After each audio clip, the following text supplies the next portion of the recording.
BJP अगर सत्ता में आएगी दोबारा, खुदा ना खास्ता, तो जो 12वीं पास करके इंटर में जाएगा उसको लैपटॉप मिलेगा। क्या हो मिनिस्टर है भाई, वाह मोदी जी वाह। एक अमित शाह अनमोल रतन, दूसरा बाबा है। बाबा कहते हैं कि मई जून में बर्फ ला लूंगा, जनवरी में गर्मी पैदा कर दूंगा। बाबा आपको नोबेल प्राइज मिल जाएगा इस बयान पर।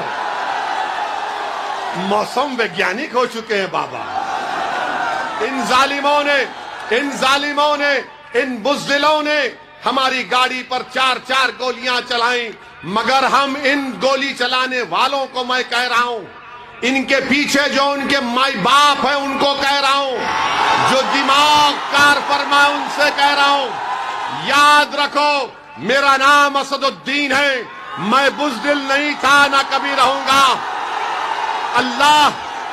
अल्लाह जब तक हमको जिंदा रखेगा जिंदा रखेंगे। और सुनो बुज़दिलों, असदुद्दीन ओवैसी ने अल्लाह के करम से, अपने बुजुर्गों की दुआओं से, मैंने बातिल ताकतों के तूफान में चिराग जलाने का हुनर सीख लिया हूं और चिराग जलेगा इंशाअल्लाह ताला।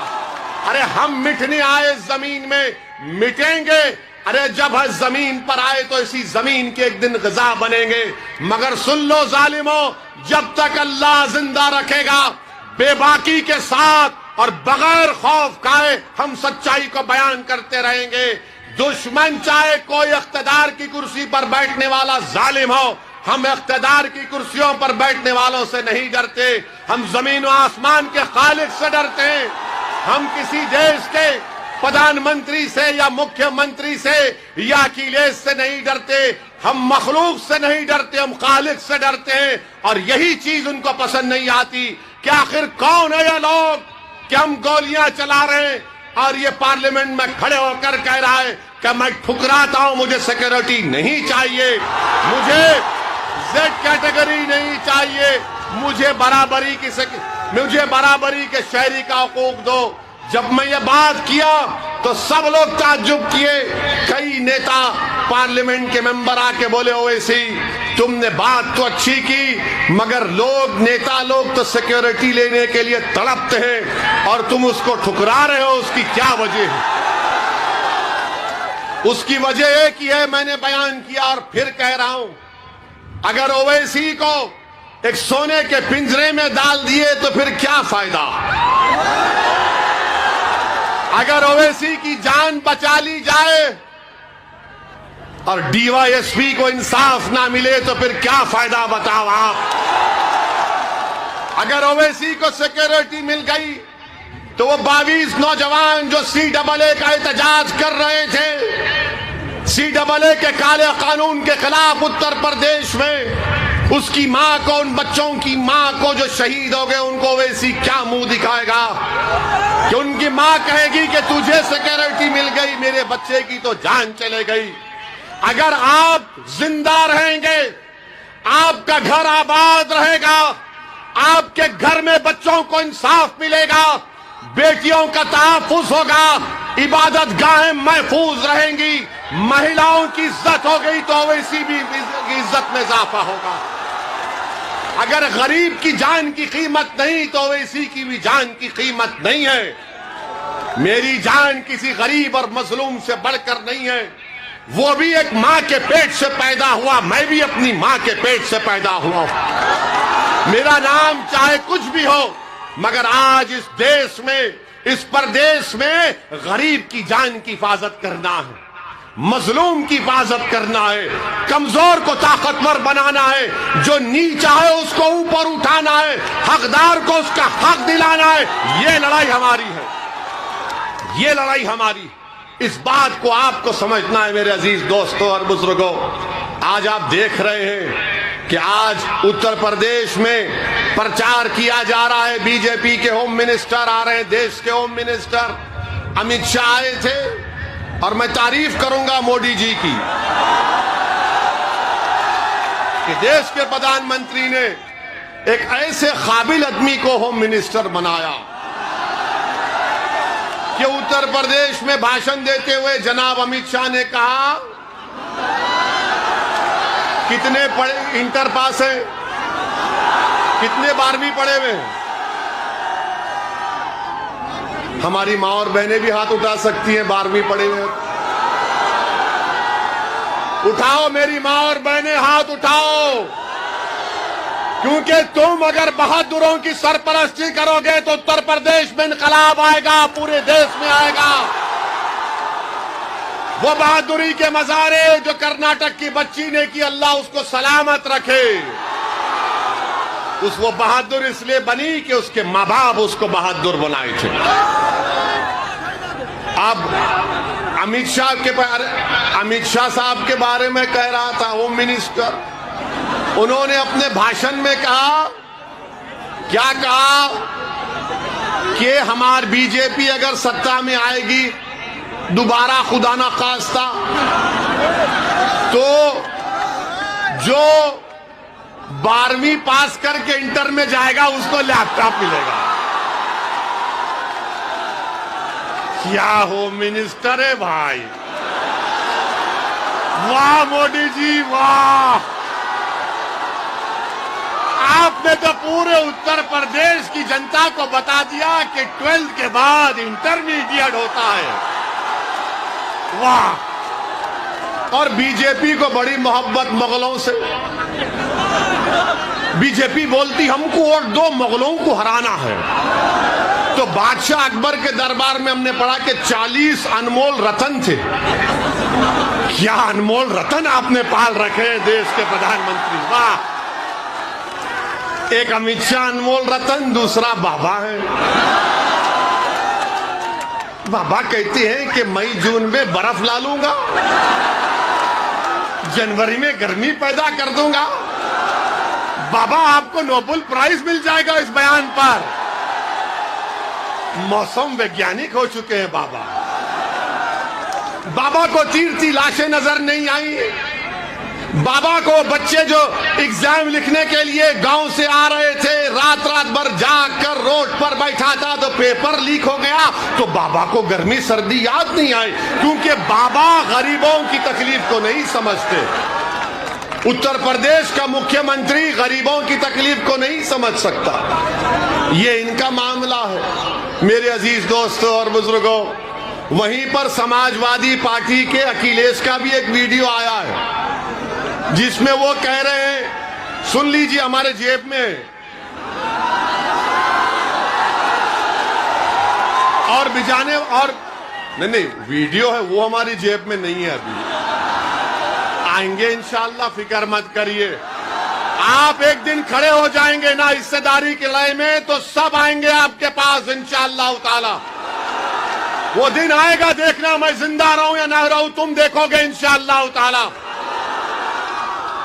तो उस भाषण में जनाब अखिलेश कह रहे हैं, सुनिए, उस भाषण में अखिलेश कह रहे हैं कि जो मां और बहनों की इज्जत नहीं करते सप्पा कोट दो,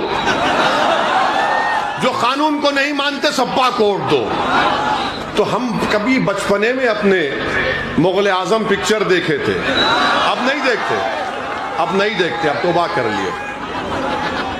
तो उसमें एक डायलॉग बड़ा मशहूर हुआ था, तो उसमें डायलॉग था कि तेरे दिल की बात जबान पर आ ही गई। तो इनके दिल की बात जबान पे आ ही गई कि जो माता और बहनों की इज्जत नहीं करते सप्पा को वोट दे दो, जो कानून को नहीं मानते सप्पा को वोट दे दो। ये वीडियो है। अच्छा, कौन विजय, उनका नाम भी बोल देता हूं, बाबूजी की पार्टी के हैं, उनका नाम इरफान इरशाद है। और उन्होंने हमसे कहा कि चुनाव के बाद आपको तीतर खिलाएंगे। हम बोले ठीक, अभी खिला देते तो अच्छा था। तो मेरे अजीज दोस्तों और बुजुर्गों, ये हिस्सेदारी की लड़ाई है, ये बराबरी की लड़ाई है, आपको नेता बनाने की लड़ाई है। और अगर कोई आकर आपसे कहेगा कि ओवैसी यहां पर आया है तो बीजेपी जीत जाएगी, आप खुद जानते हैं कि ये बकवास है, ये बकवास है, इसमें कोई सच्चाई नहीं है। सुनिए, आप सुनिए, सुनिए हमारी बात को। 2019 के लोकसभा के चुनाव हम नहीं लड़े, अखिलेश और बहन जी मिलकर लड़े, तब भी बीजेपी 65 लोकसभा की सीट जीत गई। हमने कहा था आपको बीजेपी को वोट देने के लिए, इसीलिए हम आपसे कह रहे हैं कि आप सिर्फ वोट डालने वाले बन गए, वोट लेने वाले नहीं बने आप। जब आप वोट लेने वाले बन जाएंगे तो आपकी ताकत दिखेगी। जब आपकी ताकत दिखेगी तो उसी के ऊपर आकर कोई आपसे बातचीत करेगा ना कि भाई तेरी इतनी ताकत है, बोल क्या करना चाहिए। तो जब आप अपनी ताकत की बुनियाद पर, जब आप अपनी ताकत की बुनियाद पर कह सकेंगे कि उत्तर प्रदेश में मुस्लिम अल्पसंख्यक समाज को, दलित समाज को, पिछड़ा समाज को, कुशवाहा समाज को इंसाफ किया जाए, क्योंकि ये जानते क्या है, इनके दिमागों में ये बात बैठी हुई है कि ये लोग कहीं नहीं जाएंगे, इनको डर दिखाओ मोदी का, योगी का, बीजेपी का, ये डर कर हमको वोट देंगे।